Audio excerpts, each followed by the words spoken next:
Hey, it's Grant with Grant Bakes, and in today's video, I'm going to tell you why I almost never Autolyse my sourdough bread. Autolyse is unnecessary, and you don't have to do it either. By Autolyse, I mean just mixing flour and water together without salt or without any sourdough starter. Usually people will Autolyse sourdough bread, especially high hydration sourdough bread, because in theory, it develops the gluten a little bit faster. It gives the dough kind of a head start in gluten development.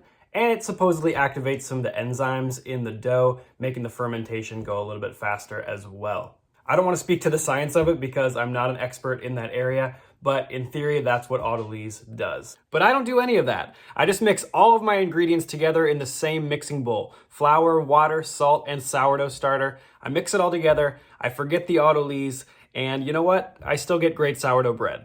Here's this 80% hydration sourdough bread I made with no Autolyse at all. I think it looks pretty good on the inside, and it tastes pretty awesome too. I'd say that's a win for no Autolyse.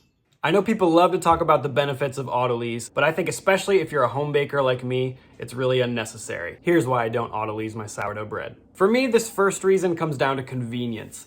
I really don't like to mix the starter into the dough once it's been Autolysed. In the normal Autolyse process, you mix your flour and water together and you let it sit for an hour, maybe 2 or even up to 4 hours long. At that point, pretty much you have a dough that's formed in the bowl. And to get your starter integrated into that dough, you have to do some poking and prodding with your fingers. You really have to push it down into the dough and you mix it around. You really have to do a lot to integrate the starter with that already formed dough. It's much easier just to mix everything in the same mixing bowl right away. You create a dough from the start and you don't have to do a lot of pushing and kneading really with your fingertips to get the starter into the dough. That's my lazy person's reason for avoiding the Autolyse. I don't like to get my hands dirty if I don't have to, and it's just a lot of extra work to integrate the starter into the dough. I much prefer just to mix everything together at the beginning. Reason number 2 why I don't Autolyse my sourdough bread is that my standard sourdough bread recipe really isn't suited for an Autolyse step. The recipe is a 70%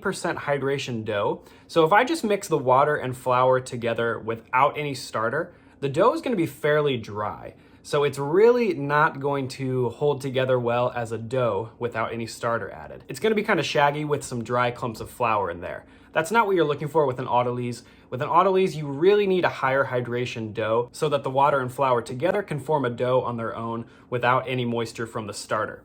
But what about high hydration sourdough bread?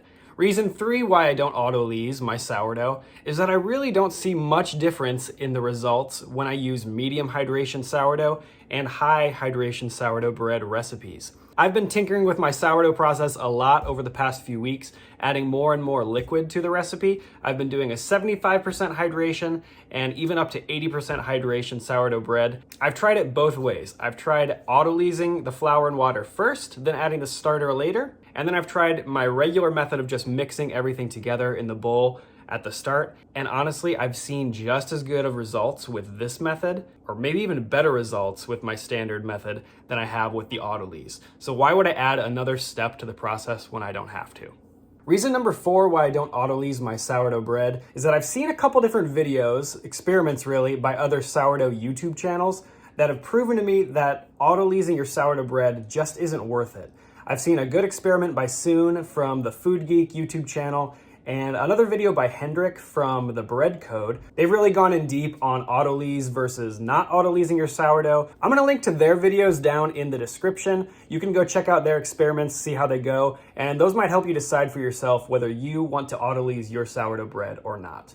Reason number 5 why I don't Autolyse my sourdough bread is that I don't use a lot of whole grain flour in my dough. I usually keep it at 10% or less of the total flour. And Autolyse seems to be most beneficial when you're using a high percentage of whole grain flour. The soaking of the flour in the water for an extended period of time has a kind of softening effect on the dough. It can really soften up the tough or sharp edges of the bran and the germ that's in that whole grain flour. So I do see how in theory there could be some benefit to Autolysing your whole grain bread dough, but since I don't use a lot of whole grains in my usual sourdough bread recipes, I think it's just another reason to skip Autolyse altogether. That being said, even when I'm making a 100% whole wheat sourdough bread, I still skip the Autolyse and the bread turns out great. If you like to Autolyse your sourdough bread dough, go ahead and do it. That's completely fine.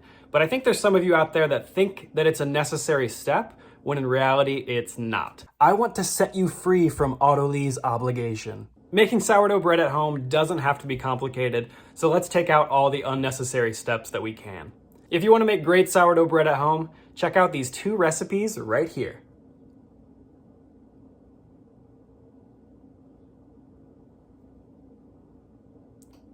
See ya.